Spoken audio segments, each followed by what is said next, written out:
Hello mga mamshis, mga beshies! Narito na ang ganda, talino, sipag na Mamalu! Welcome back to my YouTube channel!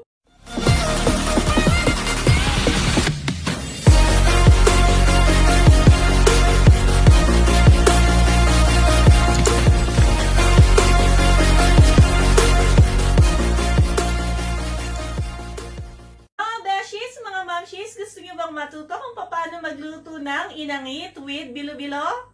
Like, oh my God! Para sa ating inangit, mga mamshis, gumamit po ako dito ng 4 cups of malagkit rice. So, binabad ko muna po siya sa tubig at isa-set aside ko lang bago iluto. Para naman sa ating bilo-bilo, kailangan natin ng glutinous rice flour. So, ang gagamitin lang po namin dito ay 2 cups of glutinous rice flour. Narito po ang ating gata ng niyog. So, dalawa po yan. Yung isa ay gagamitin natin sa inangit at yung isa naman ay para sa ating bilo-bilo. Siyempre, meron tayong saging na saba. Yan po ay 6 na piraso ng saging na saba na hindi masyadong hinog. Meron din tayong kamote. Siyempre, merong sago at merong langka. Ng water para mamaya sa paggawa ng bilo-bilo. At syempre, kailangan natin ng sugar pagka iniluto na natin yung ginataang bilo-bilo. Pero tatansyahin nyo na lang yung sugar kung gaano kadami. Ang pampasarap na pandan leaves. 1 teaspoon of salt para sa ating inangit. So guys, mag-umpisa na tayo. Gagawa na tayo ng bilo-bilo. Para naman po sa ating bilo-bilo ay gagamit po tayo ng glutinous rice flour. So narito po ang ating 4 cups of glutinous rice flour. Tapos lalagyan po natin ng 2 cups ng water. Antabay lang po yung paglalagay natin ng water. And then, hahaluin po natin ito ng spoon. Ayan, pagka po na siya ay nahalo na, as in halong-halo na gradually lang po natin dinadagdagan ng tubig. So, kapag halong-halo na po yung ating glutinous rice flour at magiging dough, gagawa na po tayo ng bilo-bilo. So, ayan po yun.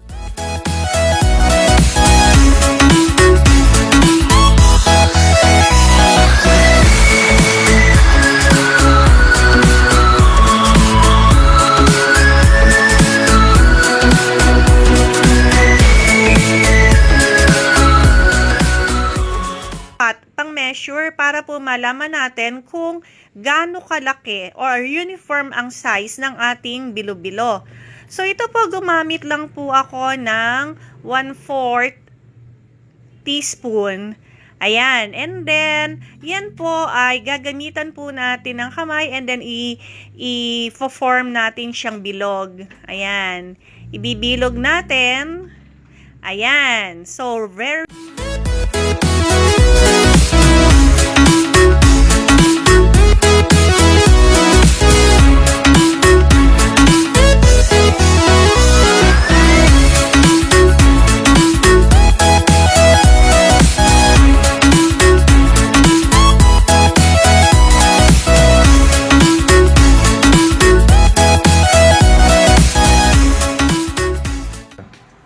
Ayan mga mamshis, nilagay ko na din po yung ating pandan dito sa ating gata.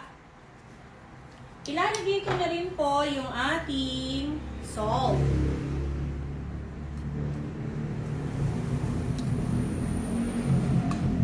Sama na rin po natin yan sa ating gata habang patuloy po natin siyang hinahalo. Pakuluin muna po natin yung ating gata. Kailangan po patuloy niyo siyang hinahalo habang pinakukulo.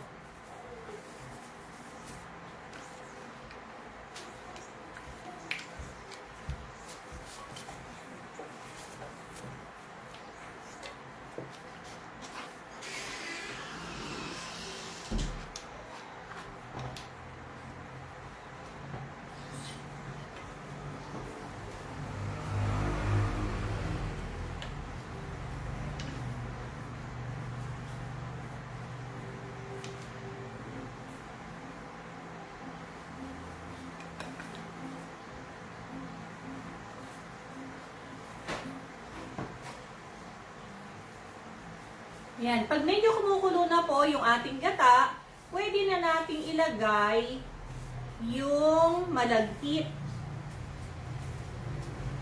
Yan. Medyo kumukulo na po siya, ilalagay ko na po yung malagkit. Kailangan po naka-medium fire lang yan. Tapos, patuloy po natin siyang hinahalo para hindi po siya masunog.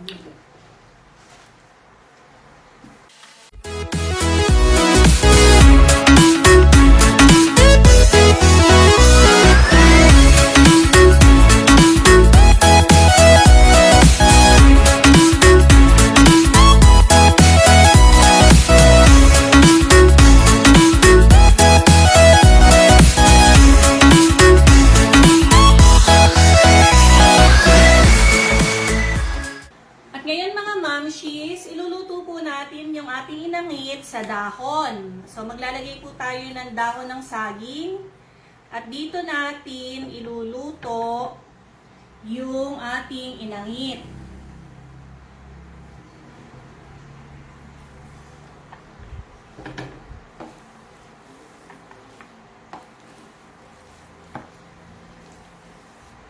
Yan po yung inangit na iniluto natin kanina sa gata ng niyog.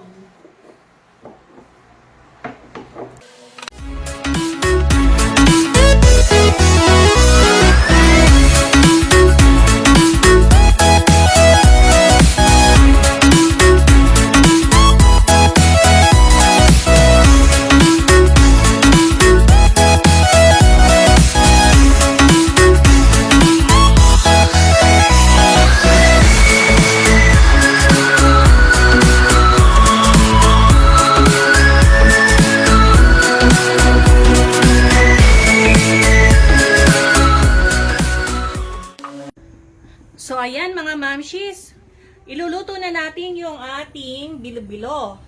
So, eto yung kaninang gata ng niyog, pero ito na yung pangalawang gata. Ito na yung pangalawang paggata.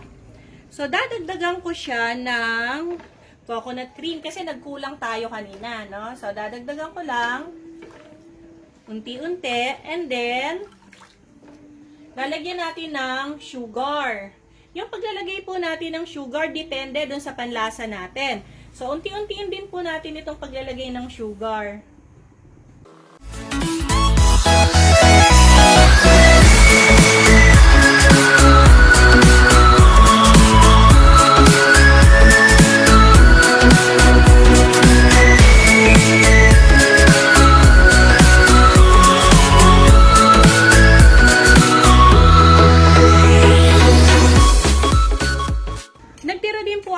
Glutinous rice flour para po mamaya sa ating sabaw.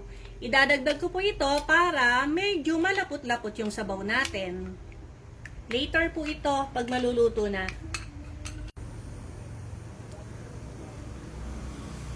Ayan, at dahil sa medyo kumukulo na po yung ating gata, pwede na natin ilagay yung langka para mas malasa.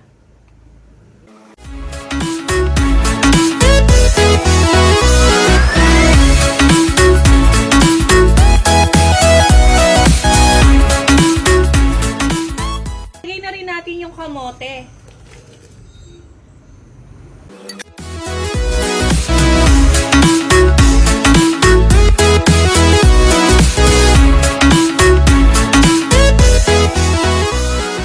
Ito na rin po yung bilo-bilo. Pero this time, yung bilo-bilo po, pag nilagay natin, hindi po siya sabay-sabay.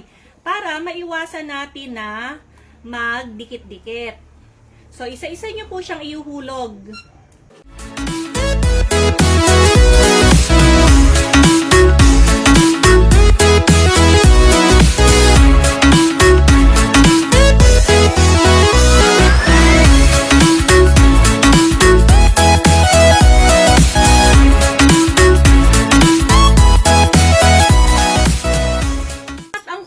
Ilalagay mga mamshis ay itong ating saging. Kasi yung saging po, yun po yung pinakamadaling maluto sa kanilang lahat.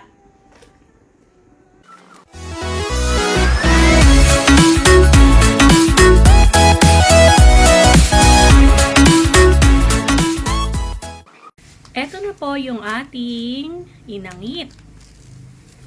Tcharan!